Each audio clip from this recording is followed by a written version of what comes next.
moving to Hawaii, I thought I would find more like-minded people, in the sense that I knew there would be sort of a New Age faction, a very large one, but I thought there would be more of a truly open faction, or at least rational faction within that, with whom I could have deep discussions without them devolving into monologues or shows of strength. I'm more powerful than you, kind of subtext talks. But that isn't really the case. And in fact, in a surprising way to me. I mean, the New Age crowd is certainly here, and it is large, but it is, by and large, people who would never listen to a guy like me. I mean, they'll listen, but it's in service to getting to the next topic, which is usually about themselves, because the real subtext is, I already know all of this stuff. I'm powerful. I'm a master of something. Unless if I were Hawaiian, or if I were dressed in the appropriate garb, perhaps a robe or something. Maybe if I was thin and smelled like patchouli oil or incense, or if I was beating a drum, or all of the sort of cliched things that New Agey guys do, then maybe I would be taken more seriously. But really, I find, by and large, again, that the New Age faction here is more about cultural appropriation. They want that power from those quote-unquote spiritual kahunas, what they consider to be Hawaiian mysticism or Hawaiian magic. That's what they want to learn. So they're out. But then the other type that I seem to attract here, that I would never think would have been the case, is the fundamentalist Christian who really wants to monologue at you. And this is especially the case when they find out that I host The Experience, which is a paranormal show, and that I used to write for UFO Magazine. And when I say paranormal, I'm including UFOs and spirituality and, anything that we call high strangeness, or in the Western mind, abnormal experiences with seemingly other intelligences, or even our own psychic, or whatever you want to call it, intelligence, our own, again, at least in terms of the West, untapped capabilities. So once people find out I host a show like that, or I've written about stuff like that,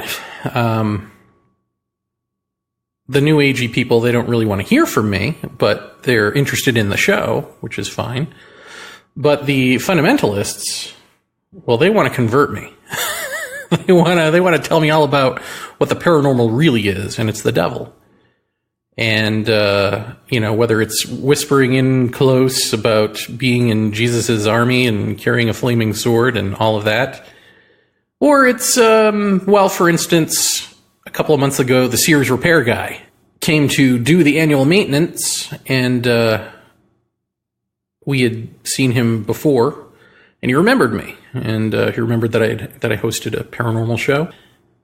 And so this go round, he started talking to me about it. I thought maybe he was interested in it, but then he asked my wife and I for permission to speak freely as a person and not as a representative of Sears. And we said, sure. And he pulled up a stool, like a bar stool type thing that we have.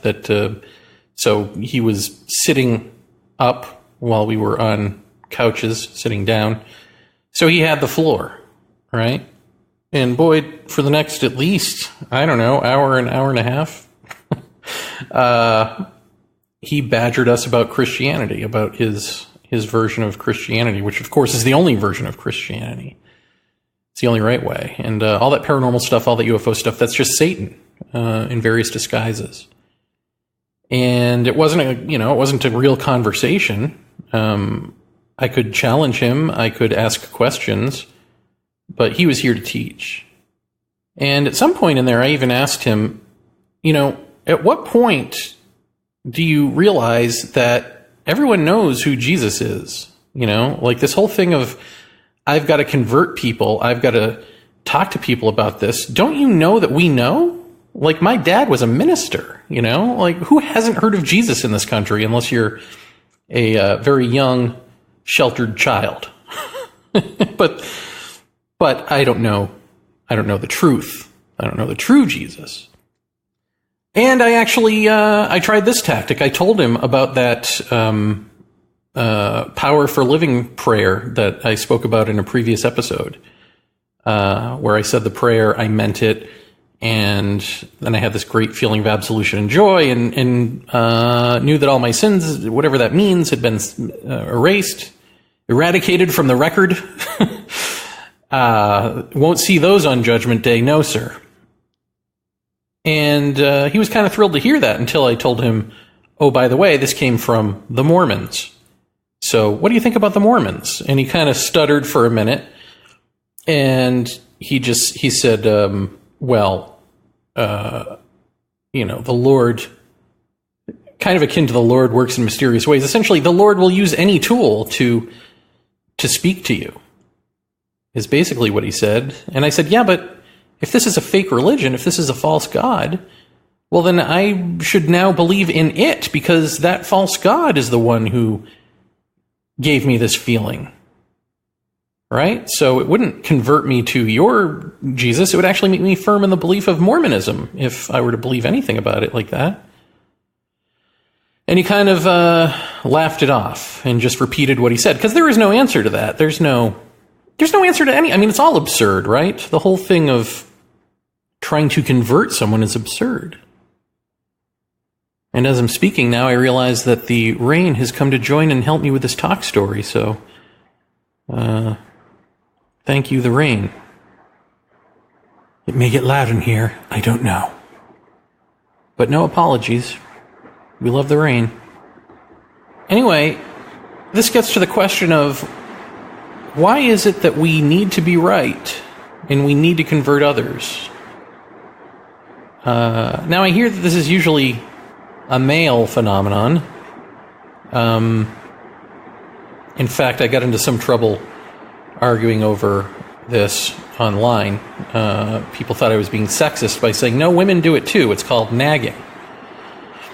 But what I really meant by that is that we all in our, both genders in their own ways, maybe due to sexism, men feel that they can lord over women at work and overly instruct where no instruction is necessary because the woman knows exactly what he's talking about. So maybe because of sexism, the man feels more comfortable in the workplace than the woman to let loose and be a know-it-all. I don't know, but in the home, certainly, how many guys do I know who build a man cave to block out their wives? And the old cliche of the woman is always right, that she has to have everything her way or else it's wrong. There is no your way, my way. It's my way or the highway. Now, this isn't to say all men are doing this and all women are doing this. It's saying that everyone's doing it, Whether it comes out, whether it flowers in a different expression through gender due to the fact that women are more comfortable at home and men are more comfortable at work, I don't know. I don't even know that that's true, because I know plenty of women, as does my wife, who was the first to say pretty much every woman she's known has needed to, in the work situation at least, be right and over-explain the obvious to you like you're a dummy. I think we all do this. And, I mean, there are plenty of things that we can get men on, right? Like, there is, of course, sexism in the world, and men express it. And we've certainly brainwashed enough women into self-hating and doing it on their own, or at least supporting us. There was a thread on Facebook someone wrote about, is chivalry dead?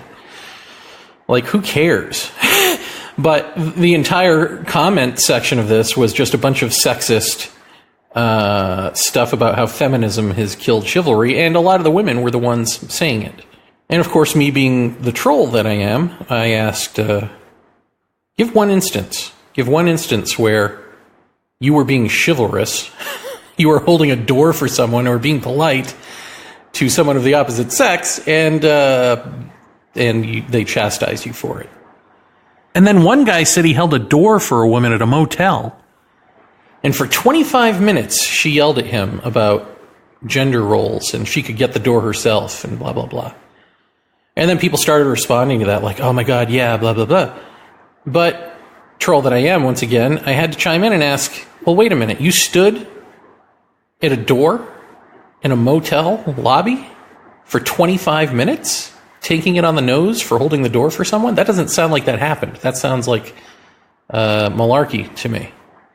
And he essentially said, you don't know who I am. I hung my head in shame and did take it for 25 minutes. That's the kind of thing I would do.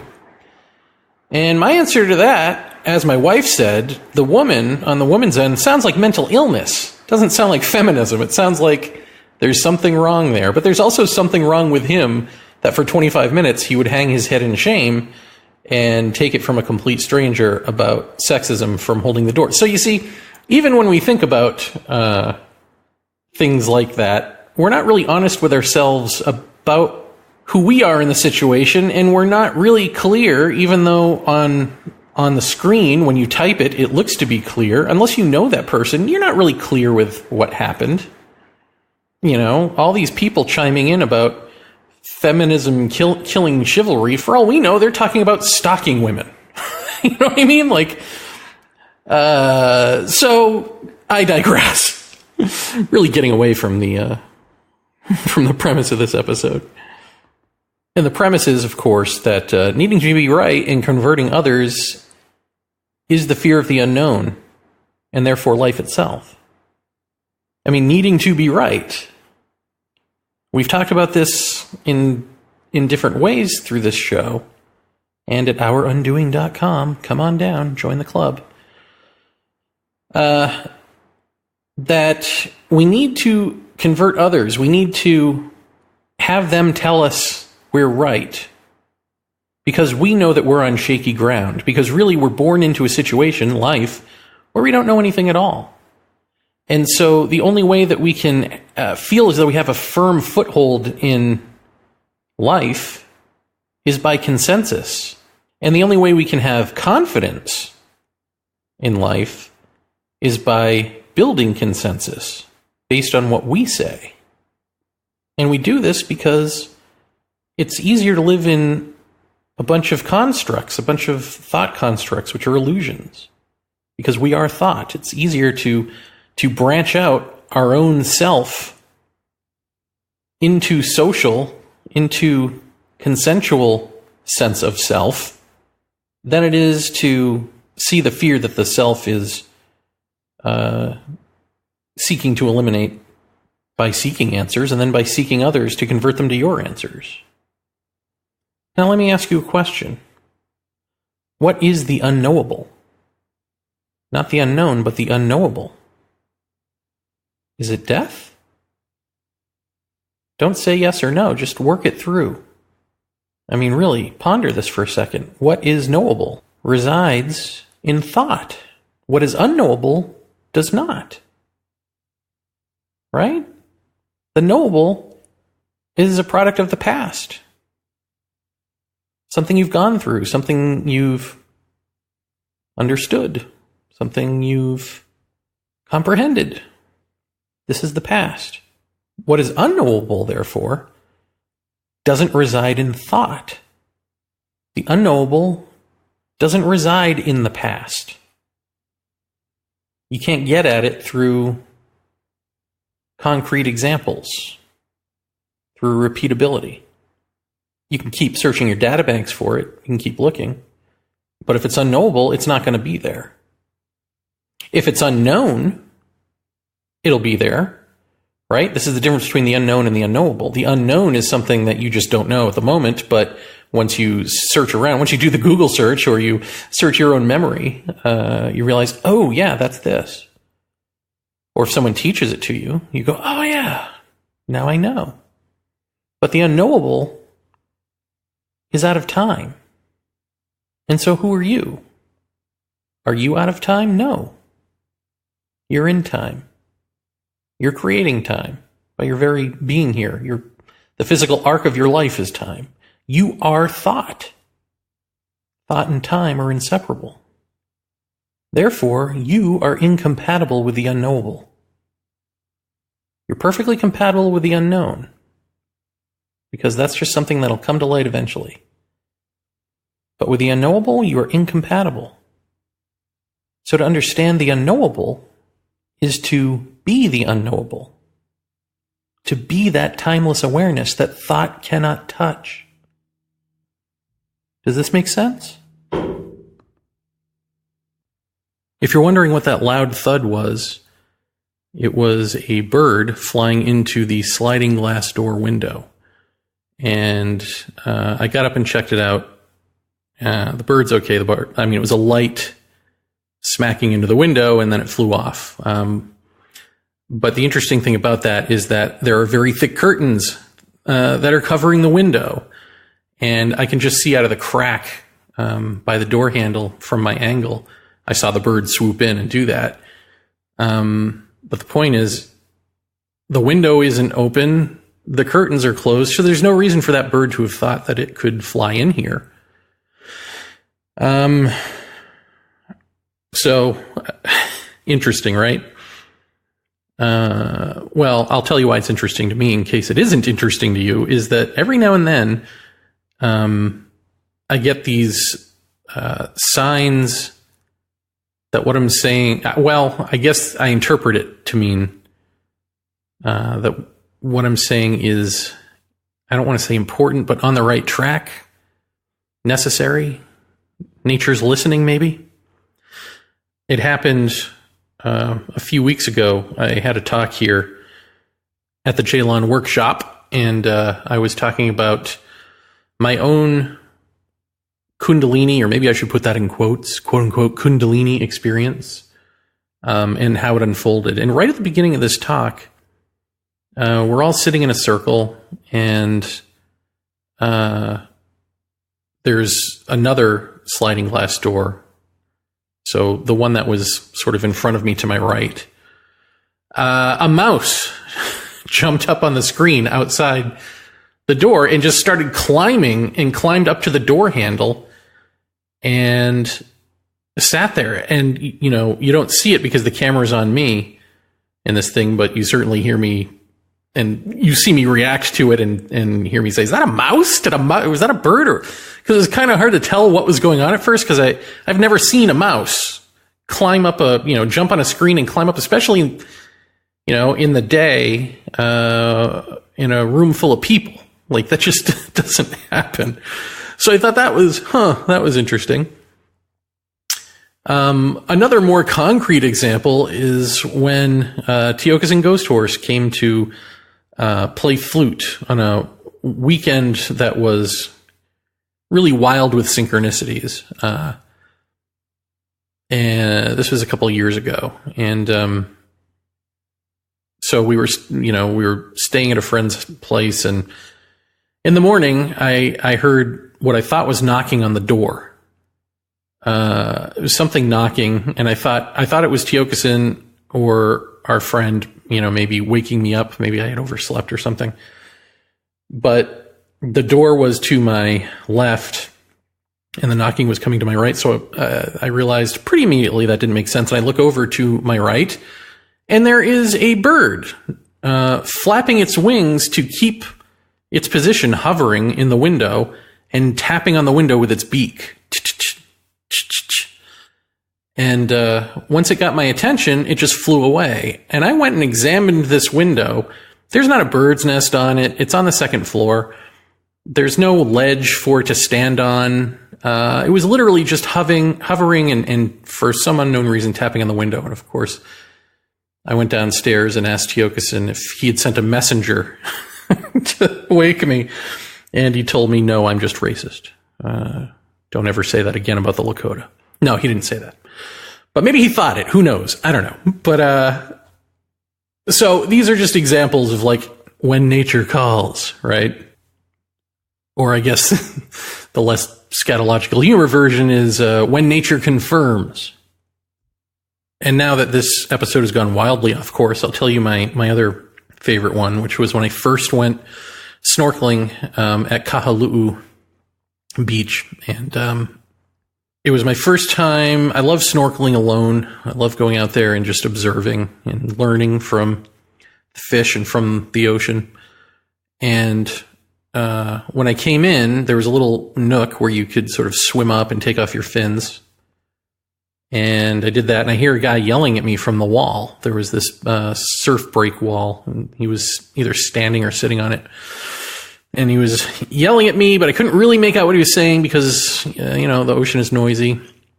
But eventually I got it. I got one of my flippers off, and I'm like, what are you talking about? He's like, turtle, there's a turtle.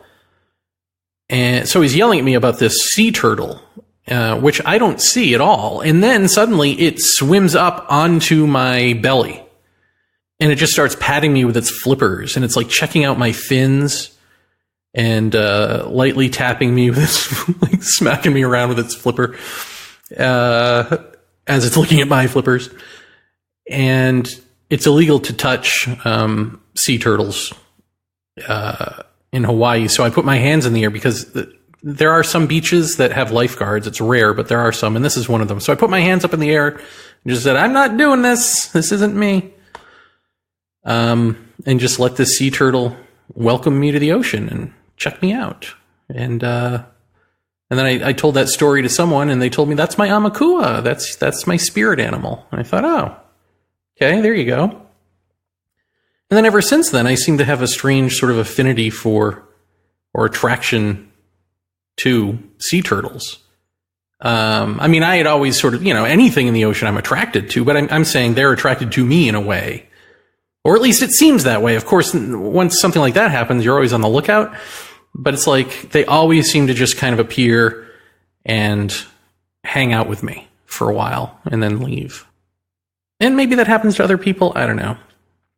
Maybe that's my own wish fulfillment. But it's interesting, right?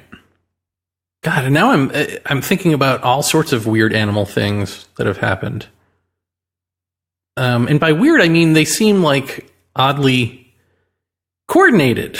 Like, that bird can't know that I'm in here talking. A bird can't know that, I've brought Tiokasin Ghost Horse to the island. And, these birds aren't in on the conversations. So what's going on here? This turtle, it is as if something else, right, is informing their decisions to behave in a certain way. And one of them was when I was living in New York. I was taking my lunch break in Central Park, and I was sitting alone at the edge of this pond, and this row of ducks came quacking by, as ducks are prone to do, except creepily, as soon as they got in front of me, they stopped, and one by one turned on a dime and faced me, and just sat there in the water, this line of ducks facing me. And it didn't look as though I was in their spot, like they were waiting to come up on shore exactly where I was. It looked like they were on their way to somewhere, and they stopped, and then turned on a dime, and then stared at me. And that was creepy. And I left. Because who needs it, right? Don't want to see how that story ends. But since this thread has made its way into the conversation, let's see if we can't tie it together. What is going on there? What are these synchronicities, these signs that we get that are obvious? And when they lead to something, they're super obvious, right? Like, I mean, some of these things might just seem interesting if you're listening to them or not. But like, if I told you the rest of the Tiokasin Ghost Horse story, you would see that was an entire period of time that began a period of time of great synchronicities that felt like this is what it is like to be in the orbit of Tiokasin, really, is what it felt like. And I think it would make sense. I don't think it just would sound that way in my head. It would sound that way to you. I'm not going to bother telling that story here. I've told it before on probably on Paratopia or The Experience or both. Anyway, the important point here or question is, what do you think that is? Do you think it's unknowable? Do you think it is, a logical person would say it's coincidence. An illogical person I guess, would therefore say, someone like me would say, it is not coincidence, it's a synchronicity, which means it has meaning. And so I can tell you what that meaning is for me personally, and you may see it or you may not, but that doesn't matter. The meaning is for me personally, unless it happens in the context of a group, and then it's for the group, or whatever they make of it individually. So asking what the meaning of synchronicities is not a fruitful question for us all.